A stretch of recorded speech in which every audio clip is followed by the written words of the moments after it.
8ရက်5လ2025တရက်တာစနေသားသမီးရဲ့ကံစလာလေးကိုဒီဗီဒီယိုလေးမှာဖတ်ကြားပေးမှာဖြစ်ပါတယ်ကျွန်တော်တို့ဘာဆရာနေနေကြတဲ့ဆရာမင်းဒုက္ခလို့ဖြစ်ပါတယ်နော်အဲ့တော့ဒီစနေသားသမီးရဲ့ကံစလာလေးကိုဖတ်ကြားပြီးပါဒီဗီဒီယိုကြည့်နေတဲ့မိတ်ဆွေတွေမှာစနေသားသမီးပါဆိုလို့ရှိရင် comment လေးမှာနော်အဲ့တော့နေ့စဉ်ပေါ်စရန်လေးတင်ပေးနေတယ်ခုနှစ်သားသမီးတွေနော်တနင်္ဂနွေကနေစပြီးစနေရက်ဆိုအားလုံးတင်ပေးနေရှိရဲအပတ်စဉ်စနေနေ့တိုင်းမှာခုနှစ်သားသမီးတွေတပတ်စာဟောစရန်လေးကိုတော်တော်များများဖတ်ကြားပေးနေရတယ်ရှိပါတယ်အဲ့တော့ကြောင့်မိတ်ဆွေတို့အနေနဲ့အကောင့်လေးကို follow မလုပ်ရင် follow ရေးလုပ်ခဲ့ပြီးပါနော်ဒီဗီဒီယိုလေးတွေကမိတ်ဆွေတို့အတွက်ခုနှစ်သားသမီးအားလုံးအတွက်အကျိုးရှိတယ်လို့ယူဆရဆိုလို့ရှိရင်အသေးလေးနှိပ်ပြီးတော့ share လေးလုပ်ခဲ့ပြီးပါနော်အဲ့တော့စနေသားသမီးရဲ့ကံစားတာတရက်စာလေးကိုဆက်ပြီးဖတ်ကြားလိုက်အောင်8ရက်5လ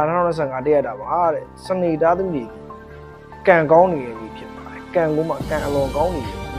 ဖြစ်ပါတယ်တဲ့စနေသားသမီးတွေကတဲ့ဒီနေ့မှာ